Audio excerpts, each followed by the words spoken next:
नमस्कार, जय हिंद, वंदे मातरम दोस्तों। आज की इस वीडियो में ग्राफ और तालिका के साथ-साथ हम ऐसे भी प्रश्नों को सॉल्व कराएंगे जो कि आपके 5 नंबर के बनते हैं। ये 5 नंबर आपके सिंप्लीफिकेशन के हो सकते हैं, एवरेज, परसेंटेज, वर्गमूल, घनमूल, घातांक, करणी, ये आपका सिलेबस में बताया गया है। 5 नंबर आपके इससे भी बनेंगे और 20 नंबर आपके ग्राफ और तालिका से बनेंगे, ये आपको पता होगा।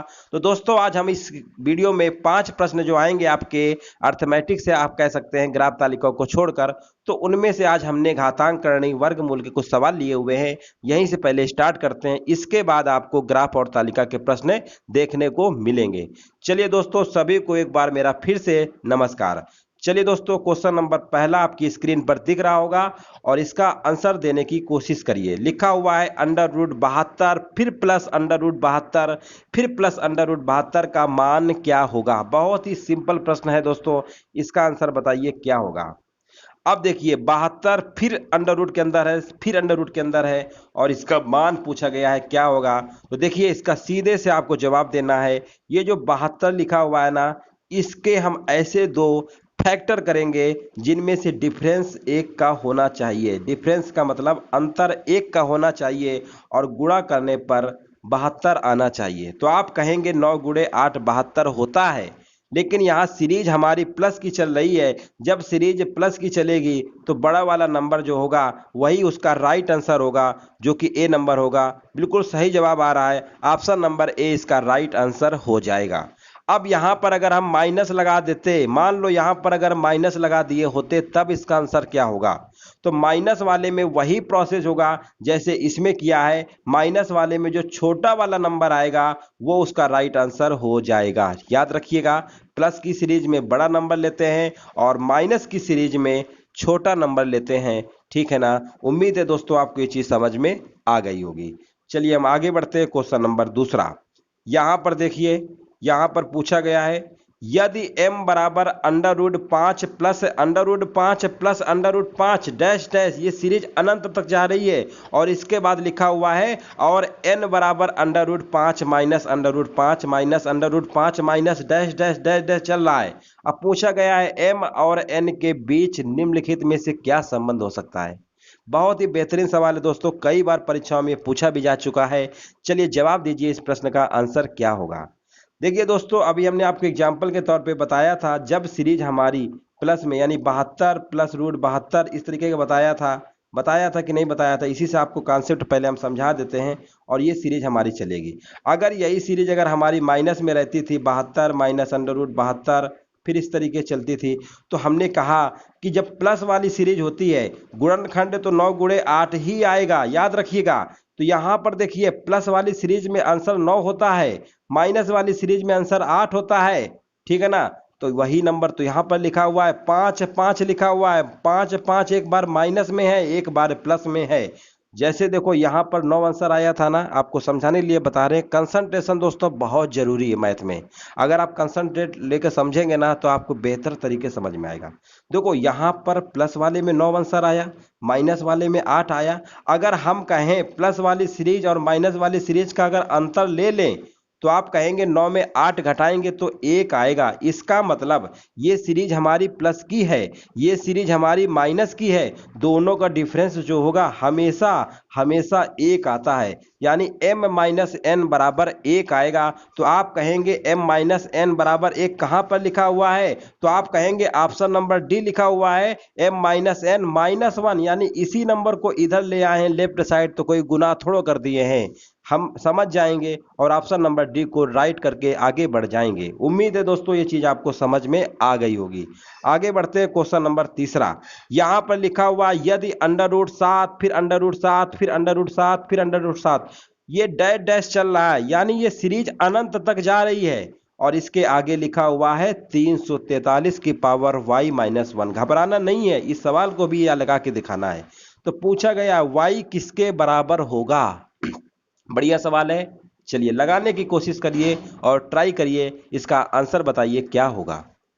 देखिए दोस्तों, यहाँ पर जब भी किसी नंबर की सीरीज मल्टीप्लाई में लिखा हुआ है, याद रखिएगा इसके बीच में सब मल्टीप्लाई का साइन लगा हुआ है और ये सीरीज अगर अनंत तक चल रही हो तो जो नंबर लिखा होता है वही उसका आंसर होता है। यानी ये 7 हो जाएगा, ठीक है ना। अब यहाँ पर 343 को आप कहेंगे 7 की पावर 3 लिख लीजिए, क्योंकि 7 की पावर 3 343 होता है। अब इसकी पावर y-1 है, लगा देंगे तो 7 की पावर 1 इधर लिख लेंगे और इधर कहेंगे 7 की पावर, यहाँ पर मल्टीप्लाई कर देंगे 3 की y-3। अब आप कहेंगे दोनों तरफ बेस सेम है। जब बेस सेम होता है तो पावर भी उनकी आपस में बराबर होती हैं। पावर बराबर होती है, इनको बराबर कर देंगे तो आप कहेंगे 3y-3 बराबर 1। फिर कहेंगे 3y बराबर, इसको 3 को इधर भेज देंगे तो यह आएगा 4। y की वैल्यू आप कहेंगे 4/3 आएगी। y की वैल्यू 4/3 आएगी तो हमने भी कहा y की वैल्यू 4/3 आएगी, जो कि बिल्कुल राइट आंसर है, सही जवाब है ऑप्शन नंबर इसका सी आंसर हो जाएगा। आगे बढ़ते हैं क्वेश्चन नंबर 4। देखिए बहुत ही सिंपल प्रश्न ये भी पूछा गया है, 1 1 1 5 बार लिखा हुआ है। अब पूछा गया इसका मान क्या होगा। अब देखिए ऐसे सवाल भी पूछे जा रहे हैं, वर्गमूल। अब आपको पूरा गुणा करके वर्गमूल नहीं करना है, जितने 1 लिखे हों पहले कितने लिखे हुए 1 2 3 4 5, तो आपको करना क्या है, सीधी सी बात है, आप गिनती लिख देना है। 1 के बाद 2 आता है, फिर 3 आता है, फिर 4 आता है, फिर 5, ऐसे लिख लेंगे ना। 5 एक बार था तो 5 बार हमने गिनती लिख लिया, काउंटिंग लिख लिया। इसके बाद 5 के बाद रिवर्स हो जाएंगे यानी बैक हो जाएंगे, तो 5 के बाद 5 के पहले 4 आता है, फिर 3 आता है, फिर 2 और 1।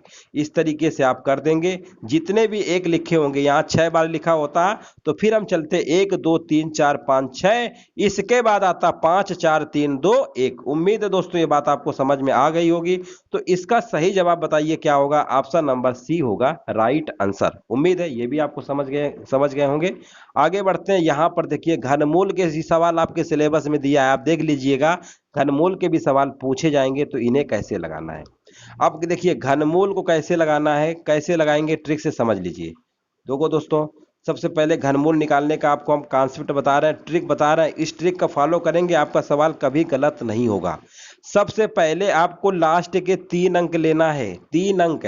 अब यहाँ पर देखिए 4 किसमें आया है, मतलब देखो 1 का क्यूब करते हैं, अगर 1 का क्यूब करते हैं, सबसे पहले आपको 10 नंबर तक के क्यूब याद होने चाहिए और उसका इकाई अंक याद होना चाहिए। इकाई अंक क्या होगा, 1 का क्यूब 1 होता है, 2 का क्यूब होता है 8, 3 का क्यूब होता है 27, लेकिन लास्ट में तो कितना आएगा, 7 ही आएगा ना। तो सबसे पहले देखो यहाँ पर लास्ट में 4 आ रहा है। चलो और देखते हैं, 4 का क्यूब करेंगे 64 आएगा, लेकिन आखिरी का अंक 4 आएगा, यानी यहाँ पर आप देख रहे हैं ना 4 है। इसका मतलब कहीं ना कहीं 4 का क्यूब होगा। दोस्तों याद रखिएगा, 1 से लेकर 10 तक के क्यूब में इकाई अंक कभी भी सेम नहीं होता है, हर एक का इकाई अंक अलग अलग होता है। इसीलिए ये ट्रिक हमारे लिए बिल्कुल रामबाण काम करती है। अब देखो यहाँ पर हमें पता है लास्ट में 4 आया है, तो कहीं ना कहीं 4 का क्यूब रहा होगा, तो लास्ट के 3 अंक को हमें हटा देना है। और ये हमने कंफर्म कर लिया है कि 4 आया, यानी इसकी जगह 4 आया होगा, ये बात बिल्कुल सत्य है, ठीक है ना। अब 3 अंक हटा देंगे, लास्ट के 3 ही अंक हटाते हैं, क्योंकि घनमूल में 3 3 के जोड़े बनाए जाते हैं, इसीलिए 3 अंक लास्ट वाले का काम खत्म हो गया। हमने इकाई के अंक से पता कर लिया कि 4 आया है, इसका मतलब 4 का क्यूब से 4 आया होगा। अब हमारे पास बचे 2 अंक 13, ठीक है ना। अब 13 में देखिए किसका क्यूब के पहले आएगा, तो आप कहेंगे 2 का क्यूब 8 होता है, 3 का क्यूब 27 होता है, 27 तो ज्यादा हो जाएगा, यानी 2 का क्यूब 8, यानी इससे पहले, तो पहले क्या आ रहा, 2 आ रहा, 2 आपको लगा देना है। माइनस लगा है, क्योंकि माइनस है तो माइनस आपको लगाना पड़ेगा। तो इसका जो राइट आंसर होगा ऑप्शन नंबर डी। इस तरीके से आप बिना टाइम कमाए जल्दी से पेपर में लगा सकते हैं। उम्मीद है दोस्तों ये भी आपको समझ में आ गया होगा। अब आगे बढ़ते हैं क्वेश्चन नंबर 6 से। लिखा हुआ है वह भिन्न ज्ञात करें जिसका 1/27 से वही अनुपात हो जो 3/7 का 5/9 से है। दोस्तों ये भी सवाल आपके सिलेबस में दिया गया है, फ्रैक्शन का यानी भिन्न के, तो इनसे भी आपको सवाल देखने को मिलेंगे। तो देखिए कैसे लगाएंगे। सबसे पहले देखिए वह भिन्न ज्ञात करिए। भिन्न हमको नहीं पता है, भिन्न हमने मान लिया x/y है, जिसका 1/27 से वही अनुपात है, यानी 1/27 से वही अनुपात है। जैसा बोल रहा है वैसे कर रहे हैं। जो यानी अब समानुपात का साइन बनाएंगे, जो 3/7 का 5/9 से है, यानी 3/7 का 5/9 से है। ये चीज आपको समझ में आ गई। अब इसका देखिए आपको कॉन्सेप्ट पता ही होगा, मिडिल टर्म का मल्टीप्लाई इज इक्वल टू बाहरी जो टर्म है ठीक है ना, इनका मल्टीप्लाई बराबर होता है, तो आप कहेंगे इनका मल्टीप्लाई कर लेते हैं, तो ये आपका आ जाएगा 5x अपान 9y बराबर, इधर आपका आएगा जब ये मल्टीप्लाई इनको करोगे तो ये तो तुम्हारा कट जाएगा, 3 सत्ते 21, तो ये आएगा आपका, ये कितना आएगा, 3×9 = 27 होता है, सॉरी 3×9 = 27 होता है, तो 1/63 हो जाएगा, 1/63, फिर कहेंगे 9 सत्ते 63 होता है, 9 सत्ते 63 होता है, यानी ये हमारा आ जाएगा x अपान वाई बराबर कितना आ जाएगा, x अपान वाई बराबर हमारा आ जाएगा, यहाँ पर कितना है 5x अपान वाई बराबर, ये देखो 5 ऐसे समझ लो, कंफ्यूज मत होइएगा, 5x अपान वाई बराबर हमारा कितना आया, इसको तो काट दिया, 1/7 आ गया, ठीक है ना। अब देखो, अब आपको क्या करना है, ये जो x अपान वाई लिखा है ना, इस 5 को इधर मल्टीप्लाई कर दो, तो आप कहेंगे x अपान वाई बराबर आपका आ जाएगा 1/7 पना क्या होता है 35 होता है, यानी 35 नीचे आ जाएगा, तो x अपान वाई यानी इसका आंसर क्या आएगा, भिन्न पूछा गया 1/35 इसका राइट आंसर हो जाएगा। उम्मीद है दोस्तों आपको ये चीज समझ में आ गई होगी, ठीक है ना, इसी तरीके से आपको लगाना था, तो इसका जो राइट आंसर होगा कितना आएगा, ऑप्शन नंबर बी जो होगा बिल्कुल सही जवाब इसका हो जाएगा। चलिए आगे बढ़ते हैं। अब दोस्तों यहां से हमारे सवाल शुरू होते हैं, आपके जो सवाल शुरू होते हैं यहां से ग्राफ और तालिका के। देखते हैं, पहला ग्राफ हमारा पाई चार्ट का बना हुआ है, और यहाँ पर देखिए सवाल आपको दिख रहा होगा अच्छे से। चलिए अब इससे आगे जूम नहीं हो पाएगा, चलिए यहाँ पर आपकी स्क्रीन पर दिख रहा होगा, लिखा हुआ है क्वेश्चन नंबर 1 से लेकर 5 तक के लिए निर्देश दिए गए, नीचे दिए गए वृत्तारेख में विभिन्न खाद्य फसलों के अंतर्गत भूमि का वितरण दिखाया गया है, वृत्तारेख का ध्यानपूर्वक अध्ययन करिए और प्रश्नों के उत्तर दीजिए। यहाँ पर सब कुछ आपको दिख रहा है, गेहूं, चावल, ज्वार, बाजरा, मक्का, सब कुछ दिख रहा है। अब प्रश्न में पूछा गया, यदि बाजरा के अंतर्गत कुल क्षेत्र 300 एकड़ था, तो चावल तथा जौ के अंतर्गत मिलाकर कुल क्षेत्र कितने एकड़ में, यानी 100 एकड़ में पूछा गया है, कोई दिक्कत नहीं है। अब देखो, यदि बाजरा के अंतर्गत कुल क्षेत्र, दोस्तों ग्राफ वाले सवालों में आपको बहुत ही कंसंट्रेट रखना है, तभी आप समझ पाएंगे। थोड़ा सा भी अगर इधर उधर दिमाग किया ना तो आपको बाउंस कर जाएगा, फिर आप कहेंगे सर हमको समझ ही में नहीं आया है, ठीक है ना, तो बहुत ध्यान समझिएगा। देखो कुल क्षेत्र का लिखा हुआ है ना, कुल क्षेत्र 300 एकड़ का था, और चावल तथा जौ के अंतर्गत मिलाकर कुल क्षेत्र एकड़ में है। तो देखिए सबसे पहले आपको देखना है कि यहाँ पर चावल तथा जौ, तो पहले चावल देखिए आपका कहाँ पर है, चावल आपका 72 डिग्री है, जौ आपका 36 डिग्री है, ठीक है ना। तो सबसे पहले हम क्या करते हैं, चावल जौ का परसेंट जो डिग्री में दिया है दोनों को जोड़ लेते हैं, 72 और 36, 72 36 जोड़िए कितना आएगा, 72 और 36 डिग्री जोड़ेंगे तो आप कहेंगे 108 डिग्री आ गया, 108 डिग्री आ गया। अब देखो बाजरा के अंतर्गत, प्रश्न में पहले लाइन में दे रखा था बाजरा के अंतर्गत कुल क्षेत्र 300 एकड़ था, तो बाजरा वाला भाई साहब देखिए 18 डिग्री दिया है ना, यही 18 डिग्री क्वेश्चन में चिल्ला चिल्ला के बोल रहा था कि 300 एकड़ के था। कितने एकड़ के था, 300 एकड़ के बराबर था, क्वेश्चन में पहले ही बोल रखा है, यानी 18 डिग्री की वैल्यू हमें पता है 300 एकड़ के बराबर है, तो प्रश्न में चावल जौ को निकाला तो 108 डिग्री की वैल्यू पूछी गई है, नहीं निकाल पाएंगे आप बताइए, तो इसका निकालेंगे 108 डिग्री का, तो इसका भाग देते हैं, इसका गुणा कर देंगे, ये चीज आप जानते होंगे, तो 300/18, ठीक है ना, पहले एक का निकालोगे तो बटे में आएगा ना 18, और जब 108 का निकालोगे तो 108 के इसी मल्टीप्लाई कर देंगे, सीधी सी बात है। 18 छक्का 108 होता है कि नहीं होता है, अच्छा तिरक 18 यानी 1800 एकड़ आएगा, 1800 क्या आएगा, एकड़ आएगा। लेकिन यहाँ पर पहले से ही यहाँ पर 100 कह दिया है, तो 100 को हटा देंगे यानी 18 एकड़, तो 18, अब हालांकि 100 है वो हाइड है, हिडन है, याद रखिएगा, वो कोष्टक में लिख रखा है 100 एकड़, तो उसका मतलब यही है, तो ऑप्शन में आंसर इसका जाएगा ए नंबर के साथ। उम्मीद है दोस्तों बहुत ही अच्छे समझ में आ गया होगा। आगे बढ़ते हैं, क्वेश्चन नंबर दूसरा देखते हैं। यहां पर देखिए पूछा गया है, आपको ग्राफ अच्छे से दिख रहा होगा, ठीक है ना, देख लीजिए, कोई दिक्कत हो तो बता सकते हैं। चलो यहां पर देखिए सवाल को अच्छे से पूछा गया है सॉरी, किन्हीं 3 फसलों का समूह खाद्य फसलों के अंतर्गत कुल क्षेत्र के 50% से अधिक का योगदान करता है। अब देखिए दोस्तों, अगर हम 100% की बात करते हैं, 100% की बात करते हैं तो यही हमारा 360 डिग्री के बराबर होता है। अगर हम कहें 50% तो 50% इसी का आधा यानी 180 डिग्री के बराबर होता है। ये चीज आपको पता होना चाहिए। अब यहां पर बोला गया है 50% से अधिक का योगदान करता है, इसका मतलब 180 डिग्री से ज्यादा आना चाहिए। ऑप्शन से चेक कर लेते हैं, गेहूं, चावल, मक्का। पहले देखिए गेहूं हमारा कितना है, गेहूं आप कहेंगे 72 है। गेहूं 72 है कि नहीं है बताइए। चावल हमारा देखेंगे ना तो इसका भी 72 है, यानी ये सब डिग्री में लिखा हुआ है। और इसकी वैल्यू अगर अगर 180 से ज्यादा आ गई, क्योंकि अधिक बोला है ना, तो यही वाला आंसर हमारा क्या होगा, सही हो जाएगा। चलिए, मक्का, मक्का देखिए, मक्का हमारा दिया हुआ है 45। मक्का कितना है, 45, ठीक है ना। अब जोड़ लीजिए, 2 2 4, 5 4 9 आएगा। और इसके बाद 7 4 11, 11 7 18, ये 189 डिग्री आया, जो कि 180 से ज्यादा है। 50 डिग्री, 50% का मतलब ही होता है 180 डिग्री।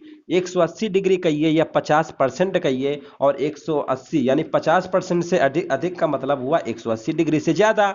आ गया पहला ही ऑप्शन, तो अब आगे लगाने की जरूरत ही नहीं है। ये कहीं ना कहीं 180 से कम आएंगे। चाहे तो आप घर पे करके चेक कर लीजिएगा। इसका right answer option number A, जो कि बिल्कुल करेक्ट आंसर हो जाएगा।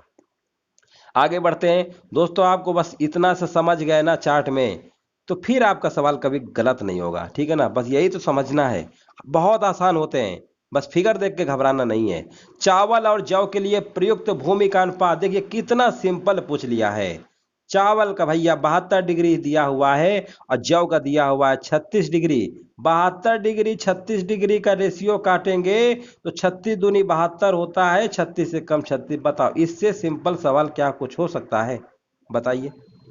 चावल और जौ के लिए प्रयुक्त भूमि का अनुपात पूछ रहा था। बिल्कुल सही है, बिल्कुल सही जवाब है। इसका right answer option number C के साथ जाएगा, 2:1। देख लीजिए, गलत बिल्कुल नहीं है, ठीक है ना। चलिए आगे बढ़ते हैं, क्वेश्चन नंबर 4।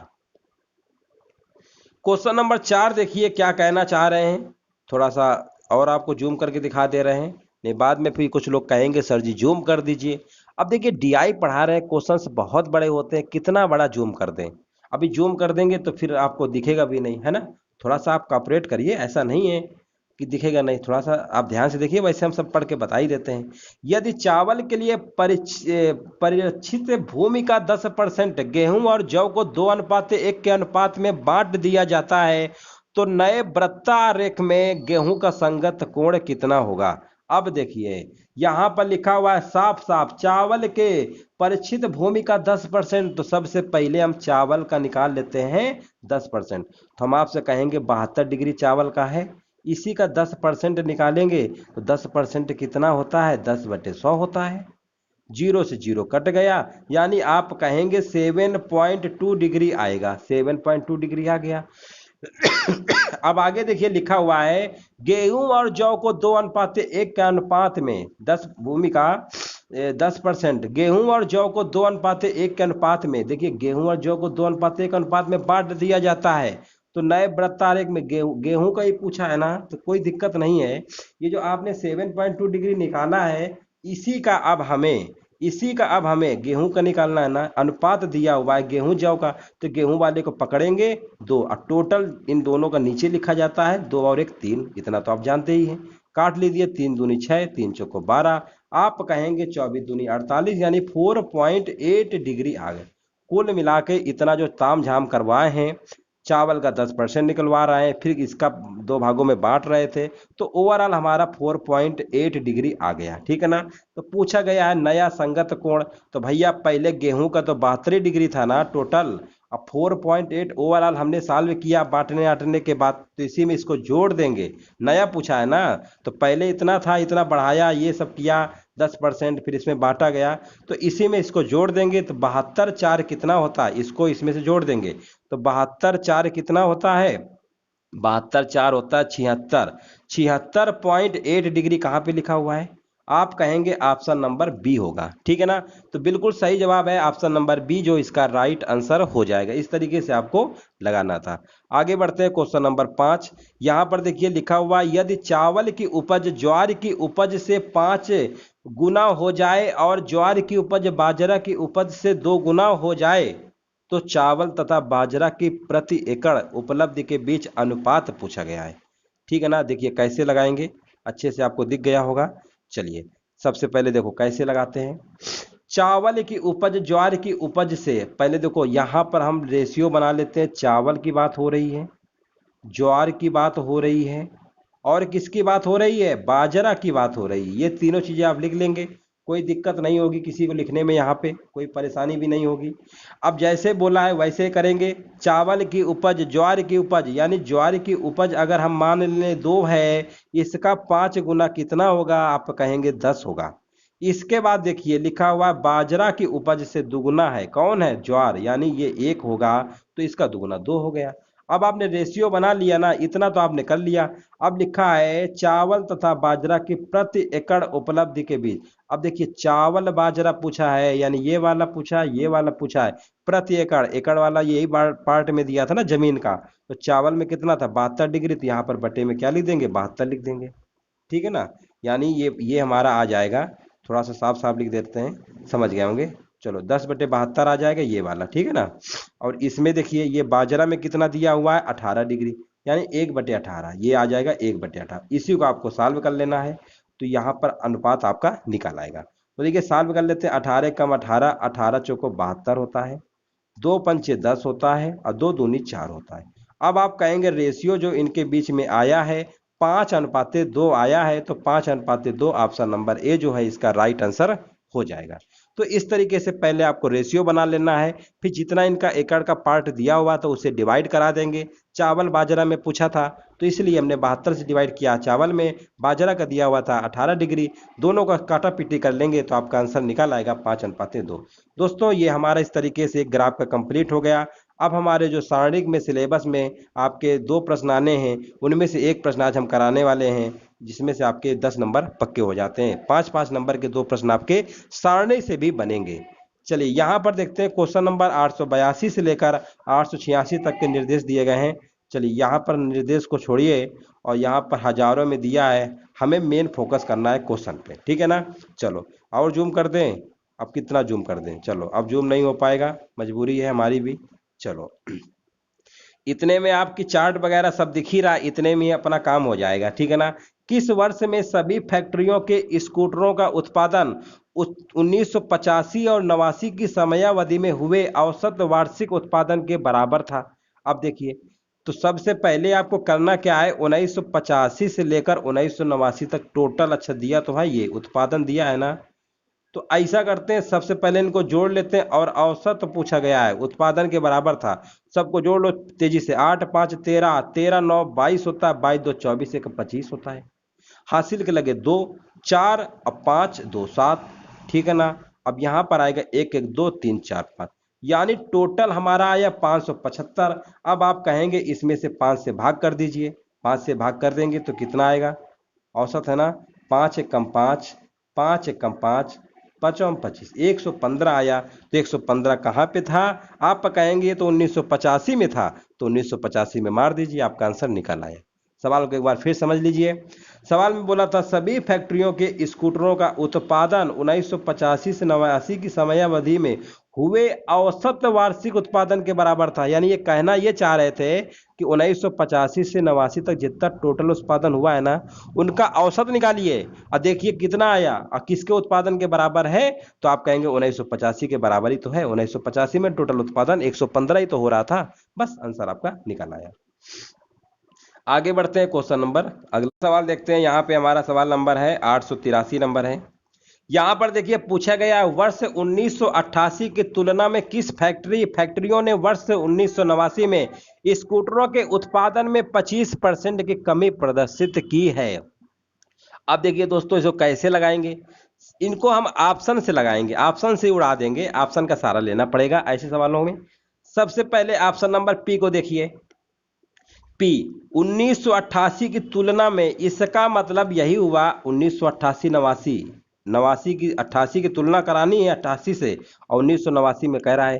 तो देखो तुलना जब भी कराएंगे ना, कमी की बात हो रही, इसका मतलब इसकी वैल्यू क्या होगी, ज्यादा होगी।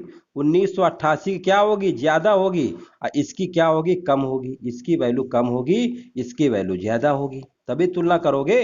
कम बोला गया 25% आना चाहिए। तो देख लेते हैं भाई साहब, पी वाला दिया हुआ है 1988 में 13, यहाँ 17, यहाँ अधिक होना चाहिए, ये तो पहले ही बाहर हो गए, आपको लगाना ही नहीं है।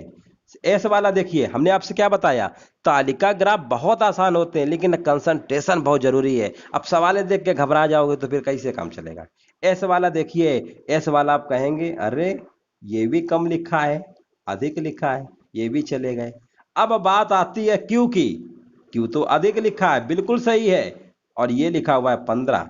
अब हमने कहा कमी की बात बोला है, इसके पास 20 रुपया है, इसके पास 15 है, कितना कम हो गया, तो आप कहेंगे 5 कम हो गया। अब बटे में बेस में कितना रहेगा, 20। कमी का मतलब जब भी कमी कह रहा है ना 25% की कमी, तो वैल्यू भी अधिक से पहले अधिक होगा फिर कम होगा। जब अधिक होता है तो पहले कम होता है फिर अधिक होता है, इस चीज को याद रखिएगा। तो पहले 20 लिखेंगे फिर 15, 20 से 15 हो गया, कितना कम हुआ, 5, बटे में आएगा 20 इंटू 100। अब बच्चा बच्चा जानता है, इसको सॉल्व करोगे तो 25% की कमी आया कि नहीं आया। इसका मतलब क्यों बिल्कुल सही है, लेकिन ये आर जो लिख दिए इनको भी तो चेक करना पड़ेगा। तो आप कहेंगे आर को भी चेक कर लीजिए, ये 16 12 लिखा है, 16 12 यानी 16 में से 12 यानी 4 की कमी हुई। अब बटे में आएगा 16 इंटू 100। अब आप कहेंगे 4 चौको 16 होता है, क्या बात है, इसका भी 25%। तो बिल्कुल सही जवाब है, ऑप्शन नंबर सी के साथ जाएगा। उम्मीद है दोस्तों आपको सवाल अच्छे से समझ में आ गया होगा। अब हम आगे बढ़ते हैं 884 नंबर, और ये देखते हैं क्या कहना चाह रहे हैं। कहना चाह रहे हैं 1985 में फैक्ट्री पी में हुए स्कूटरों के उत्पादन का फैक्ट्री टी में हुए स्कूटरों के उत्पादन से अनुपात बताइए। अच्छा, अनुपातें पूछ लिए हैं, बहुत ही आसान पूछे हैं। अब देखो 1985 में पहले पहुंचो, तो 85 वाला आप कहेंगे ये वाला है। अब यहाँ पर पी देखिए, पी वाला तो आपका ये वाला है, पी वाला आपका ये है, स्कूटरों का उत्पादन पूछा गया है पी वाले में, तो स्कूटरों का उत्पादन देखिए, और यहाँ पर लिखा हुआ टी में हुए स्कूटरों के उत्पादन। टी आपका कहाँ पर है, टी आपका ये वाला है। तो अब आप देखिए पी में स्कूटर, 1985 की बात हो रही है, ठीक है, याद रखिएगा 1985 में स्कूटर, पी वाला तो 20 है, टी वाला आपका 40 है, 20 40 का रेशियो नहीं निकाल पाएंगे, बताइए कितना सिंपल सवाल है। 20 और 40 का रेशियो निकालेंगे, आप कहेंगे काट देंगे, 1:2, इसका राइट आंसर हो जाएगा। बिल्कुल सही जवाब है, ऑप्शन नंबर 20 का राइट आंसर हो जाएगा। अब हम बढ़ते हैं क्वेश्चन नंबर 885 नंबर पे, और यहां पर देखिए क्या पूछा गया है। यहां पर लिखा हुआ है किस वर्ष स्कूटर का कुल उत्पादन सर्वाधिक था, बताओ। ऐसे सवाल पूछ लेते हैं जिनमें से दिमाग ही नहीं लगाना है, सबको दिख रहा है 149 वाला ज्यादा है, ये कहाँ पे है, किस ईयर पे है, आप कहेंगे 1987, बताओ इससे आसान सवाल कुछ हो सकता है। चलो आगे बढ़ते हैं, और ये अब तक का लास्ट सवाल है इस सेशन का, 886 नंबर। किस वर्ष सभी फैक्ट्रियों के स्कूटरों का कुल उत्पादन समयावधि 1985 से लेकर 1989 में हुए स्कूटरों के कुल उत्पादन का 20% था, 20% था, यानी 1985 से कुल उत्पादन में भाई साहब चलना है तो 1985 से 89 तक चलेंगे। आप कहेंगे ये तो टोटल जोड़ना पड़ेगा, अभी इसके पहले एक बार जोड़े थे, कितना आया था, 575 आया था कि 525 आया था, कुछ ऐसे ही आया था। 2 1 3 और 9 3 12 8 20 5 25, और यहाँ पर आया था कितना, 4 5 2 7, 575 आया था, ठीक है ना, 575 आया था। इसी का कह रहा है 20% कर दो कुल उत्पादन का, तो 20% की फ्रैक्शन वैल्यू क्या होती है, 1/5 होती है। 20/100 का मतलब 1/5 ही तो होता है। अब आप कहेंगे इसको काट दीजिए, 5 1 कम 5, 5 1 कम 5, 5 25, 115 आया है। अब 115 देखिए किस ईयर में हो रहा था, आप कहेंगे 1985 में टोटल हो रहा था, तो 1985 वाला ऑप्शन देखा, बी नंबर को टिक कर दिया, आपका राइट आंसर इसका बी नंबर हो जाएगा। तो दोस्तों उम्मीद करते हैं कि ये सेशन आपको जरूर अच्छा लगा होगा। अगर अच्छा लगा हो तो आप सभी लोग वीडियो को लाइक शेयर जरूर कर दीजिएगा और जो लोग नए हैं सब्सक्राइब जरूर कर लीजिएगा ताकि इस तरीके के वीडियो आपको डेली मिलते रहें। वीडियो देखने के लिए दोस्तों धन्यवाद।